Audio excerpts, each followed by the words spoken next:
What you're looking at right here is the brand new Beats Pill. $50 cheaper than the Beats Pill Plus from 2015, which was $199, making this $149, yet it has double the battery life, finally an IP water resistance rating for durability, dual native ecosystem support, USB-C audio, a lanyard, a much lighter weight here, and it's just basically better in every single way. So in this video, I want to dive into the pros and cons of the new Beats Pill speaker, kind of an iconic speaker in the Bluetooth speaker realm, whether you are playing pickup basketball, having a day out on the water with the boat, at the beach, whatever, like this is going to be a popular speaker. So I'm going to dive into a microphone test, talk about the controls, the design, the sound quality, everything you need to know about this speaker before you consider buying it. Now let's start off with the design. This right here is a pretty pill-shaped speaker. Like the name makes sense, and it's really nice and compact in my opinion. It doesn't weigh too much. In fact, it actually weighs 10% less than the older Beats Pill, and the materials they used to build it just feel very satisfying. The front grille is metal, and the back has a silicone skin essentially on the entire thing, so it kind of gives you a nice texture, very grippy, and when you set it on any surface, I'm pretty confident it's not going to slide off. It also does include a lanyard with a little actually, that doesn't slide. I thought that little thing would slide. So lanyard, so if you want to hang this on like a backpack, or like I said, if you're on a boat, you're just hanging it somewhere, you can totally do that as well. And it comes in 3 different colors. There's red, as you can see right here, matte black, and champagne gold. I wish I had the champagne gold one. I mean, I like the red best, but champagne gold, I want to see that in person. It looks like such a nice color. As I said, silicone overmolding is going to help with the water resistance on here. This is IP67 water resistant. And on the back, what is really interesting to me though, is that the USB Type-C port doesn't have a little flap over it, no cover. So the water, I'm not really worried about that, but dust, I would be a little bit concerned about if you brought this to the beach, maybe sand getting in there. Hopefully you just clean it out with a toothpick if that ever does happen. But at the same time, it's nice you don't have to kind of mess around with the little flap to get it opened whenever you want to plug this in. So the design, that kind of wraps up the design. It's pretty simple, right? I think it's kind of hard to argue with this design. It's simple, vibrant, distinct look to it, and I think it's going to be very popular. Now, talking about how you actually use this, there's a lot you can do with this speaker. Using just one is obviously going to function just fine as a Bluetooth speaker. It doesn't have spatial audio or anything like that, so it's just going to be playing mono essentially. But if you have a second one, you can switch over to stereo mode. So if you have 2 pills, you can either have them in amplify mode, where they're both playing the same sound, or stereo mode, as I said, which is very easy to switch. I'll talk about that in the controls. But that's going to give you 2, like a left, right, and so you can set these in a room and kind of have a much more immersive experience. In my opinion, it makes a huge difference. Like 1 + 1 does not equal 2 here. These are substantially better than, the sum of their parts. Talking about the microphone though, I think this is beneficial if you ever get a phone call on these, or if you're just using it for the voice assistant. So let's get into a quick little microphone test, just so you get a better idea of what it would sound like, because it does claim to have a noise learning algorithm that should suppress noise and focus a little bit more on the voice. So let's test that. So this is a microphone test indoors. I'm probably about 2.5 feet away from the speaker right now.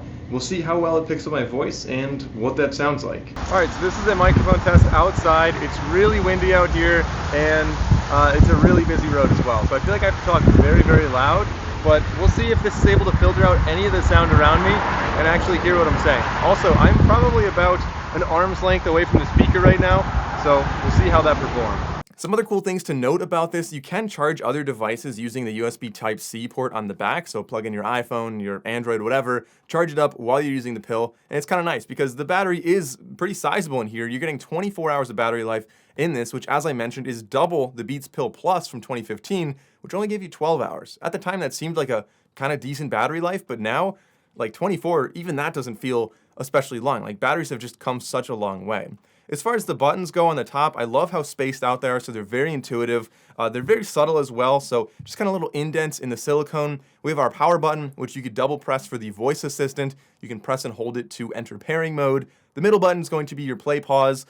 Double press it to skip forward, triple press it to skip back a track, and then the volume buttons on the right side. But you can also, as I mentioned, switch between amplify mode and stereo mode if you have 2 of these. And so in order to do that, you just turn on both of them. One of them is connected to your phone, and then on both of them, press and hold the middle button for maybe 4 or 5 seconds. You'll hear a little beep, and then they both connect. By default, that is going to be amplify mode, which means they're both playing the same thing.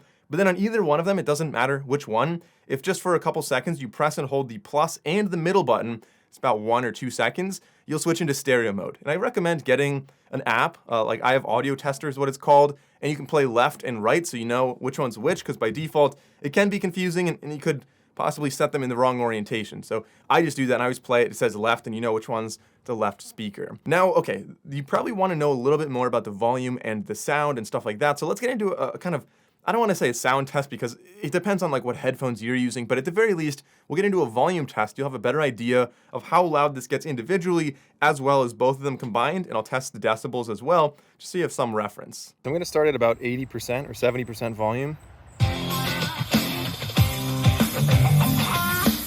Going up to 100.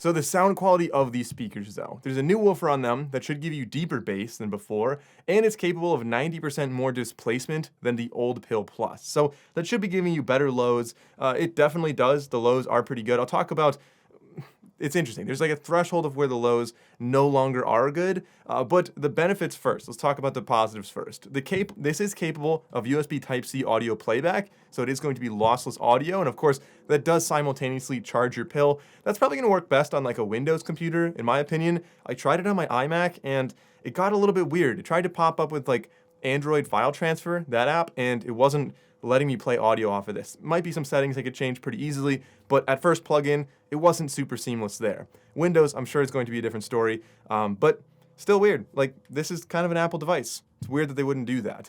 They do include a USB Type-C cable in the box, which is really nice. It's a pretty long cable as well. And one thing to keep in mind when talking about the sound quality of this is that it is meant to be more of a party speaker, you know, on the boat, playing, you know, beach volleyball, something like that. Not necessarily a hi-fi home studio speaker, so don't expect superior instrument separation or superior fidelity. Like, it's just not going to be that. This is pretty warm and bassy, like I said, so the low end is it's very capable, up to about 80% volume, and I think the best range to listen to this is between 30%, where you can really start hearing like a lot of details in here, up to about 80%. After 70 or 80%, it's very interesting because it kind of gets a little bit more harsh. The high end is definitely much louder than the low end. The low end can't keep up once you get past 70 or 80%, and so you end up with a very rough sounding audio profile on that really high limit. So I think Beats just kind of pushed the volume a little bit further than I normally would have. So it's nice. You have the option if you just want a lot of volume and you don't care about that. Great, you can do that, but I recommend keeping it at about 70 to 80% or less, and you're gonna have your best experience with these speakers. But again, if you're doing like pickup basketball, a boat day, something like that, like this definitely going to be just fine. The soundstage is pretty decent, pretty okay when you have two of them, obviously set up in stereo mode. In my opinion, that's going to be your best experience. But without having spatial audio, you're not going to get the same experience with just one speaker. It's kind of just a mono experience, so you're not going to get the same soundstage when you're listening to stuff. Now, talking about the features on this speaker, it's not like a Sony product that packs in a ton of features, some that you may never even use. This is pretty minimal with that, so it is dual native. iOS and Android both get the ability to have fast pairing, so as soon as you turn it on, it'll pop up and prompt you on your phone. They also have Find My or Find My Device, depending on, again, which ecosystem you're in. These do have multi-point pairing. Within Apple, you have audio handoff with Apple devices, which is pretty nice. You do get automatic updates with iOS. I didn't hear anything about updates on Android, so I'm not sure how that's going to work. It's like such a simple device. I don't know that would be a deal breaker for me. I don't really expect many updates on such a simple speaker, but regardless, it is something to consider. I did mention before the 24-hour battery life on here. What I forgot to mention until now is the 10 minutes of charging gives you 2 hours of listening, which is pretty decent. You know, you're gonna play sand volleyball for 2 hours. You just plug this in for 10 minutes while you're like getting your water bottle and putting your shoes on, and then you're ready to go for a pretty decent amount of time. It's not the best quick charge I've seen out there. I've seen some give like 3 hours in that amount of time, but it's nice to have a quick charge feature on a speaker like this. But it's such a simple speaker, there's not really a whole lot else for me to introduce you to other than the pros and cons that I found after using this. So the pros, it's a lightweight speaker, it's compact, it's also pretty loud considering the size, it allows wired audio, you have multi-point connectivity, you have, in my opinion, great aesthetics with 3 different colors, you have an IP67 water resistance rating and dust resistance rating. It does include a microphone, so if you're like cooking in the kitchen and you get a phone call, you can kind of, you can use that hands-free without having to like take your phone out. Also, voice assistant's great, and I think it's a pretty competitive price for what you're actually getting here. The cons, however, it doesn't come with a 3.5mm port. I am concerned about getting dust in that if you take this to the beach, for example, so maybe just be cautious or put a piece of tape over that maybe if you're doing something like that. You also don't get premium codecs on here. It's really not going to be geared towards high fidelity music. So if you're somebody who is a real audiophile, I mean, Bluetooth speakers in general are probably not your thing, but this one in particular is not going to be really geared towards that crowd. This is much more of a party speaker. It's fun. You can bring it to like, a lot of smaller events.